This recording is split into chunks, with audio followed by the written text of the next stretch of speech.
Amendment చేయాల్సినటువంటి బిల్లుని తీసుకొచ్చి ఇప్పుడు కాంగ్రెస్ ప్రభుత్వం ఇది రద్దు చేస్తుందని తెలిసే కావాలని ఎన్నికల ముందు ఈ అంశాన్ని తీసుకొచ్చారనేది మీ పైన విమర్శలు. సార్, మేమెంతో మాకంతా అనే నాదము భారత రాజ్యాంగం ప్రవేశికలో చెప్పిన ఒక ఆదర్శాన్ని నిజం చేసే క్రమంలో దశాబ్దాల తరబడి ఏ కళ అయితే స్వప్నంగా మిగిలిపోయిందో దాన్ని ఆచరణలో తీసుకొచ్చే ప్రయత్నం చేస్తున్నాం. మీరే చెప్పండి, మొట్టమొదటిసారిగా రిజర్వేషన్లకు ఆలంబన ఏంటి? సామాజిక వెనుకబాటుతనాన్ని శాస్త్రీయంగా నిరూపించడం. దానికి సంబంధించిన సర్వే చేశాం. బీసీ కమిషన్ ఆధ్వర్యంలో సర్వే చేస్తే గౌరవ హైకోర్టు ఏం చెప్పిందని దానికి డెడికేషన్ కమిటీ వేయాలన్నది. డెడికేషన్ కమిటీ వేశాం. డెడికేషన్ కమిటీ ఆధ్వర్యంలోనే రిజర్వేషన్కి సంబంధించిన ఇష్యూస్ మేము టేకప్ చేశాం. రెండో అంశము, గతంలో గౌరవ సుప్రీంకోర్టు ఒక డైరెక్షన్ ఇచ్చింది. ఏం డైరెక్షన్ అంటే ఈడబ్ల్యూఎస్ సిస్టంలో ఎకనామికల్లీ వీకర్ సెక్షన్స్ ఇష్యూస్లో ఆర్టికల్ 15(4) కానీ ఆర్టికల్ 16(4)ను ఇంప్లిమెంట్ చేసే క్రమంలో కొన్ని వర్గాలకు ప్రత్యేకమైన రాయితీలు ఇచ్చే వాస్తవమైతే అవసరమైతే మనం దాన్ని సాధారణ రిజర్వేషన్లో భాగంగా చూడకూడదని సుప్రీంకోర్టు చెప్పింది. కాబట్టి ఇప్పుడు కూడా బ్యాక్వర్డ్ కమ్యూనిటీస్ రిప్రజెంటేషన్ ఇచ్చే క్రమంలో, రిజర్వేషన్ ఇచ్చే క్రమంలో మేము గతంలో సుప్రీంకోర్టు ఏదైతే వర్డిక్ట్ ఇచ్చిందో ఈడబ్ల్యూఎస్ ఇష్యూలో అది ఇక్కడ అప్లై చేయడానికి అవకాశం ఉందనే విషయాన్ని మేము భావిస్తా ఉన్నాం. కాబట్టి గౌరవ హైకోర్టు తప్పనిసరిగా ఈ రిజర్వేషన్ కోసం మేము ఏదైతే జీవో నెంబర్ 9 తీసుకొచ్చామో దానికి అనుకూలంగానే వ్యాఖ్యానం చేస్తూ తీర్పిస్తుందని మేము భావిస్తా ఉన్నాం. ఇదే నేపథ్యంలో కాంగ్రెస్ పార్టీగా కూడా మేము అంకితభావంతో ఉన్నాం. ఒకవేళ ఏదైనా పరిస్థితులలో మేము అనుకున్న ఆశయం నెరవేరే క్రమంలో పార్టీ పరంగా అయినా కూడా మేము ఖచ్చితంగా బీసీలకు న్యాయం చేసే కోణం ఉన్నాం. ఆల్రెడీ రిజర్వేషన్స్ అనౌన్స్ చేశాం. మేము ఎక్కడ ఏ సీట్ ఎక్కడెక్కడ ఉందన్న విషయాన్ని మరి పార్టీ పరంగా మేము సిద్ధంగా ఉన్నాం. మిగతా పార్టీలు కూడా ఛాలెంజ్ చేస్తున్నాం. నిజంగా బీసీల పట్ల మీకు చిత్తశుద్ధి ఉంటే, ప్రేమే ఉంటే, వాళ్ళ అభివృద్ధికి మీరు నిబద్ధత పాటించగలిగితే మా బాటను తీసుకోండి. కాబట్టి మేము మిగతా వాళ్ళం కూడా ఎవరైతే ఆల్రెడీ పిటిషన్ చేశారో వాళ్ళకి విజ్ఞప్తి చేస్తున్నాం. మీరు ఒక సామాజిక న్యాయం కోసం కాంగ్రెస్ పార్టీ ఆధ్వర్యంలో రేవంత్ రెడ్డి గారు ప్రజాప్రభుత్వం పనిచేస్తూ ఉంటే కాళ్ళలో కట్టబెట్టి కింద పడేసే ప్రయత్నాలు మంచి కావు. మేము శాస్త్రీయమైన నిర్ధారణ తీసుకున్నాం. డెడికేషన్ కమిటీ వేశాం. సుప్రీంకోర్టు తీర్పులను గతంలో మేము ఉల్లంఘించాం. దాని ప్రకారం పోతున్నాం. రాజ్యాంగబద్ధంగా, శాస్త్రబద్ధంగా, చట్టబద్ధంగా, సర్వేబద్ధంగా ఈ కోణం తీసుకున్నాం. కాబట్టి ఖచ్చితంగా హైకోర్టు మాకు న్యాయం కలిగిస్తుందనే నమ్మకంతో కాంగ్రెస్ పార్టీ వైపు నుంచి మేము భావిస్తాం. మీకు అనుకూలంగా తీర్పు వస్తుందంటున్నారు. అనుకూలంగా తీర్పు వస్తే స్థానిక సంస్థ ఎన్నికలు యథావిధిగా జరుగుతాయి. ఖచ్చితంగా అనుకూలమైన తీర్పు వస్తుందనే ఆశాభావంతో మేము ఉన్నాం. ఎందుకంటే గతం సంబంధించిన తీర్పులు ఉల్లంఘించాను. నేను గౌరవ సుప్రీంకోర్టు తీర్పులు ఉల్లంఘించాను. అట్లాగే డెడికేషన్ కమిటీని ఏ సందర్భంలో వేయాల్సి చెప్పాను.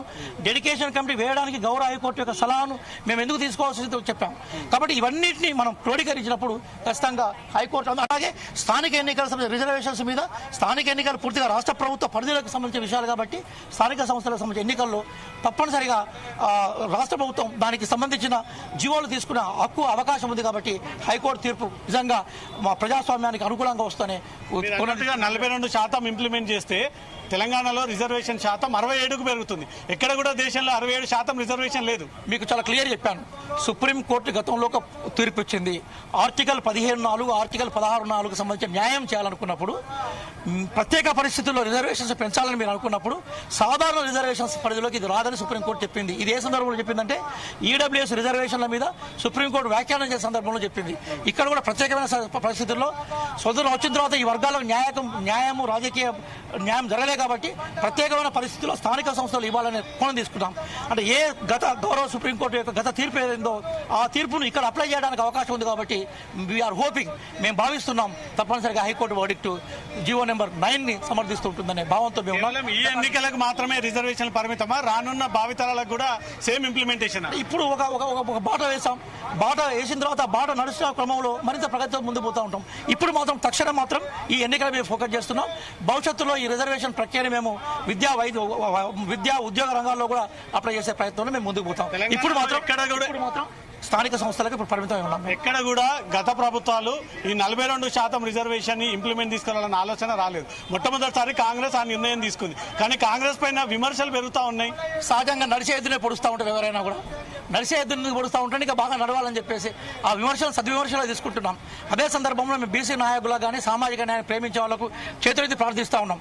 దశాబ్దాల తరబడి మేమెంతో మాకంత నినాదాన్ని కేవలం వాళ్ళు స్వప్నంగా కలగా చూపెట్టారు. దాన్ని ఆచరణలో గ్రౌండ్లో తీసుకొచ్చాం.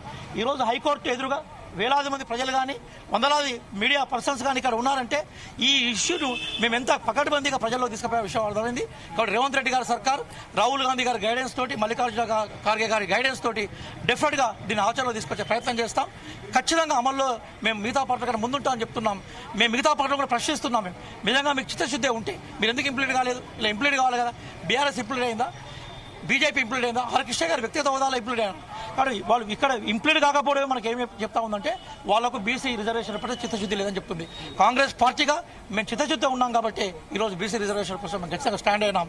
రేపు పరిస్థితి ఎట్లా ఉన్నా కూడా పార్టీ పరంగా కూడా మేము ఆ రిజర్వేషన్లను మేము రక్షించుకునే ప్రయత్నం చేస్తాం. అనుకూలంగా వస్తే ఉన్న పరిస్థితులు చెప్తున్నారు, ఒకవేళ ఆ జీవోని రద్దు చేస్తే సరే తీర్పు వచ్చిన తర్వాత దాన్ని మేము మాట్లాడదాం. మాకు పార్టీ పరంగా మాత్రం ఖచ్చితంగా బీసీ రిజర్వేషన్ అమలు చేసేందుకు మేము సంసిద్ధంగా ఉన్నట్టుగా ప్రకటిస్తున్నాం. తీర్పు తర్వాత మిగతా విషయాలు మనం మాట్లాడుకునే ప్రయత్నం చేద్దాం. థ్యాంక్ యూ, ధన్యవాదాలు.